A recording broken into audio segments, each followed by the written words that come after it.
नमस्कार सभी को। दोस्तों, ईरान ने पाकिस्तान का नाम लेके इजराइल को डराने की कोशिश की है।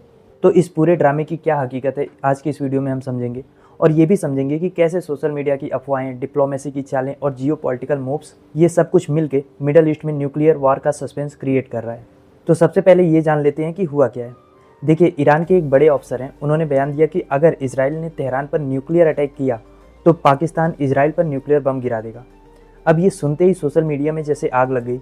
कुछ लोगों को लगा कि पाकिस्तान अब सच में ईरान के लिए इजराइल से भिड़ जाएगा। ट्विटर हो, फेसबुक हो, यूट्यूब हो, हर जगह पाकिस्तानी यूजर्स खुशी में झूम रहे हैं, जैसे कोई फिल्मी हीरो एक्शन में आ गया हो। लेकिन असलियत क्या है? क्या पाकिस्तान सच में ईरान के लिए न्यूक्लियर बटन दबा देगा, या ये सब कुछ एक डिप्लोमेटिक ड्रामा है? तो आइए इस कहानी को पहले हम डिटेल में समझते हैं। देखो, सबसे पहले जिसने ये बयान दिया कि वो कोई मामूली अफसर नहीं है, ईरान की नेशनल सिक्योरिटी काउंसिल का मेंबर है। और उसने खुल के कहा कि अगर इजराइल ने तेहरान पर न्यूक्लियर अटैक किया तो पाकिस्तान इजराइल पर न्यूक्लियर बम गिरा देगा।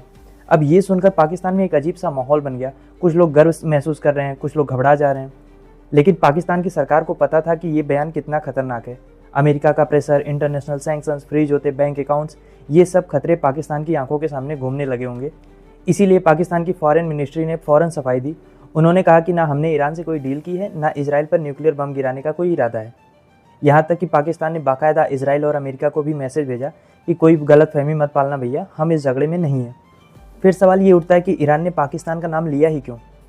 असल में देखिए, ये पूरा गेम साइकोलॉजिकल वारफेयर का है। ईरान को डर है कि अगर इजराइल ने न्यूक्लियर अटैक कर दिया तो हम जवाब कैसे देंगे। तो उसने पाकिस्तान का नाम लेकर एक तरह से इजराइल को चेतावनी दे दी है कि हम अकेले नहीं हैं।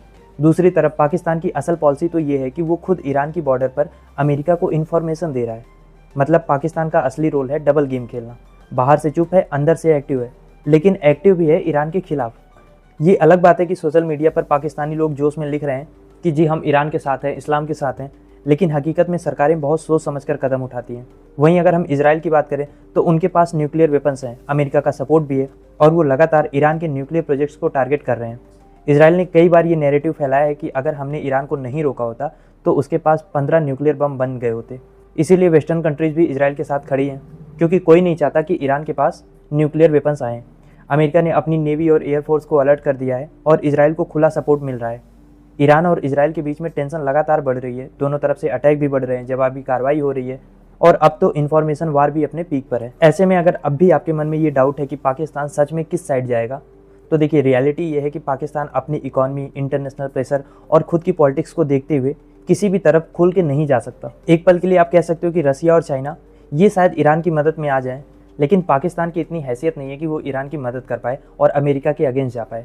लेकिन फिलहाल रसिया और चाइना भी वेट एंड वॉच की मोड में हैं। तो पॉइंट ये है कि सोशल मीडिया की अफवाहों, इमोशनल ट्वीट्स और डिप्लोमेटिक स्टेटमेंट्स के बीच में असली कहानी कुछ और है। हर देश पहले अपने अपने इंटरेस्ट को देखता है और न्यूक्लियर धमकी सिर्फ एक पावरफुल मैसेज है। इसको आप रियल एक्शन अभी के लिए तो मत मानो। वैसे मेरा सवाल आपसे ये है कि ईरान ने जो धमकी दी है, क्या इस तरीके की धमकियों से सच में जंग को टाला जा सकता है, या फिर ये आग में घी डालने जैसा है? लिखिए अपनी राय कमेंट बॉक्स में।